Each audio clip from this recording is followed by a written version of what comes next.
Ustadz, bagaimana kemudian memberikan edukasi bagi umat muslim yang tinggal di luar zona merah yang mungkin masih ada kehendak untuk bisa ke masjid, sholat Jumat atau tarawih atau apapun itu? Begini Mas, bagaimana meyakinkan bahwa kita ini tidak berada di zona merah? Ya, sebab kita mengambil sampel itu secara acak.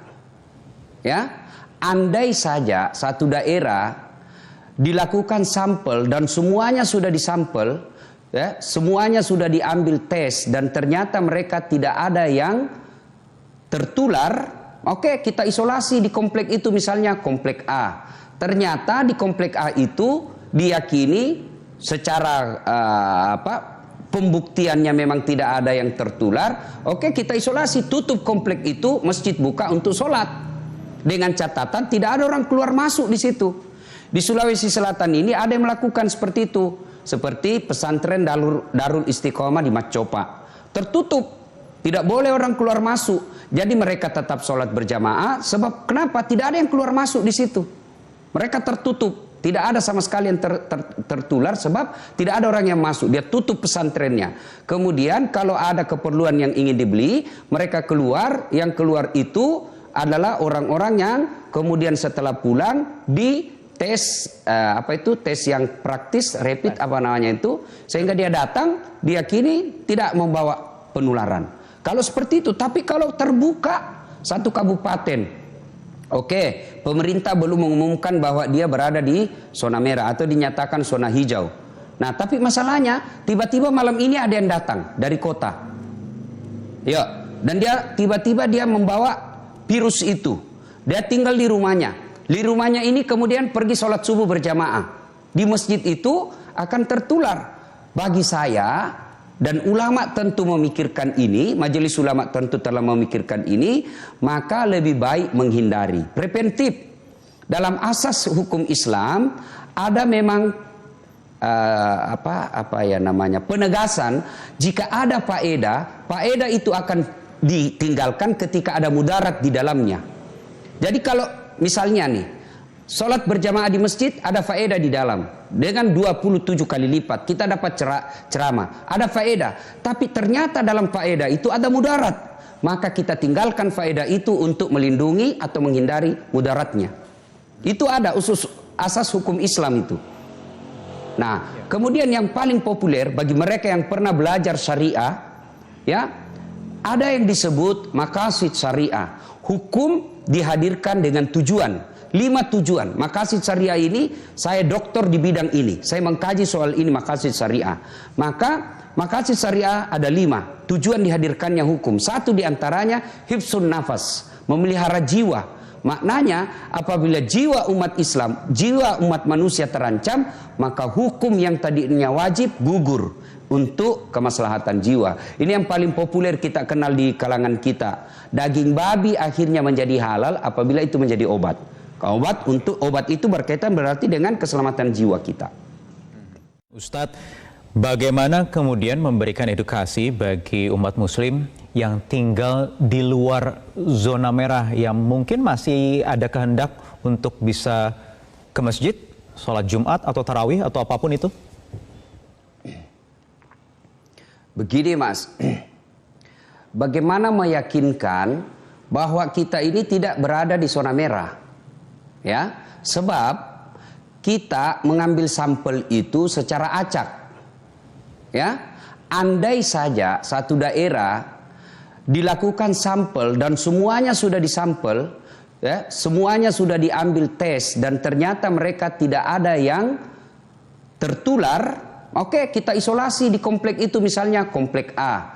Ternyata di komplek A itu diyakini secara pembuktiannya memang tidak ada yang tertular, oke, kita isolasi, tutup komplek itu, masjid buka untuk sholat. Dengan catatan tidak ada orang keluar masuk di situ. Di Sulawesi Selatan ini ada yang melakukan seperti itu. Seperti pesantren Darul Istiqomah di Macopa. Tertutup, tidak boleh orang keluar masuk. Jadi mereka tetap sholat berjamaah, sebab kenapa? Tidak ada yang keluar masuk di situ. Mereka tertutup, Tidak ada sama sekali yang tertular sebab tidak ada orang yang masuk. Dia tutup pesantrennya. Kemudian kalau ada keperluan yang ingin dibeli, mereka keluar. Yang keluar itu adalah orang-orang yang kemudian setelah pulang di tes tes yang praktis, rapid sehingga dia datang, diyakini tidak membawa penularan. Kalau seperti itu, tapi kalau terbuka satu kabupaten, pemerintah belum mengumumkan bahwa dia berada di zona merah atau dinyatakan zona hijau. Nah, tapi masalahnya tiba-tiba malam ini ada yang datang dari kota. Ya, dan dia tiba-tiba dia membawa virus itu. Dia tinggal di rumahnya. Di rumahnya ini kemudian pergi sholat subuh berjamaah. Di masjid itu akan tertular.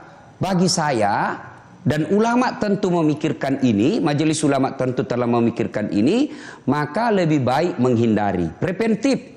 Dalam asas hukum Islam ada memang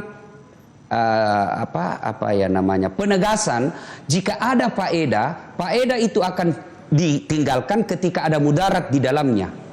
Jadi kalau misalnya nih, sholat berjamaah di masjid ada faedah di dalam. Dengan 27 kali lipat kita dapat ceramah. Ada faedah. Tapi ternyata dalam faedah itu ada mudarat.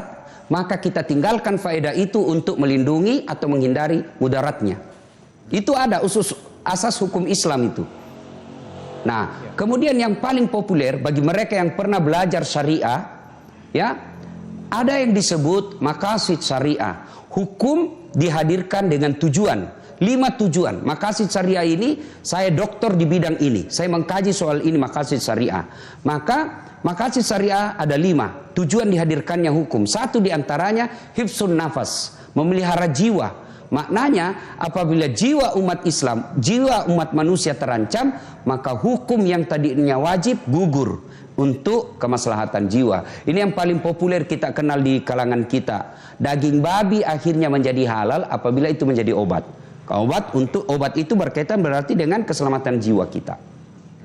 Ustadz, bagaimana kemudian memberikan edukasi bagi umat muslim yang tinggal di luar zona merah yang mungkin masih ada kehendak untuk bisa ke masjid, sholat Jumat atau tarawih atau apapun itu? Begini Mas, bagaimana meyakinkan bahwa kita ini tidak berada di zona merah? Ya, sebab kita mengambil sampel itu secara acak. Ya, andai saja satu daerah dilakukan sampel dan semuanya sudah disampel, ya, semuanya sudah diambil tes dan ternyata mereka tidak ada yang tertular, oke, kita isolasi di komplek itu, misalnya komplek A. Ternyata di komplek A itu diyakini secara pembuktiannya memang tidak ada yang tertular. Oke, kita isolasi, tutup komplek itu, masjid buka untuk sholat. Dengan catatan tidak ada orang keluar masuk di situ. Di Sulawesi Selatan ini ada yang melakukan seperti itu. Seperti pesantren Darul Istiqomah di Macopa. Tertutup, tidak boleh orang keluar masuk. Jadi mereka tetap sholat berjamaah. Sebab kenapa? Tidak ada yang keluar masuk di situ.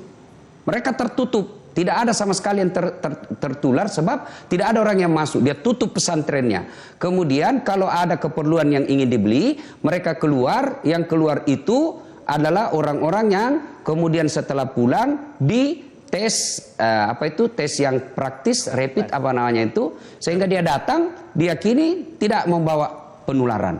Kalau seperti itu, tapi kalau terbuka satu kabupaten, pemerintah belum mengumumkan bahwa dia berada di zona merah atau dinyatakan zona hijau. Nah, tapi masalahnya tiba-tiba malam ini ada yang datang dari kota. Ya, dan dia tiba-tiba dia membawa virus itu. Dia tinggal di rumahnya. Di rumahnya ini kemudian pergi sholat subuh berjamaah. Di masjid itu akan tertular. Bagi saya dan ulama tentu memikirkan ini, majelis ulama tentu telah memikirkan ini, maka lebih baik menghindari. Preventif. Dalam asas hukum Islam ada memang penegasan jika ada faedah itu akan ditinggalkan ketika ada mudarat di dalamnya. Jadi kalau misalnya nih, sholat berjamaah di masjid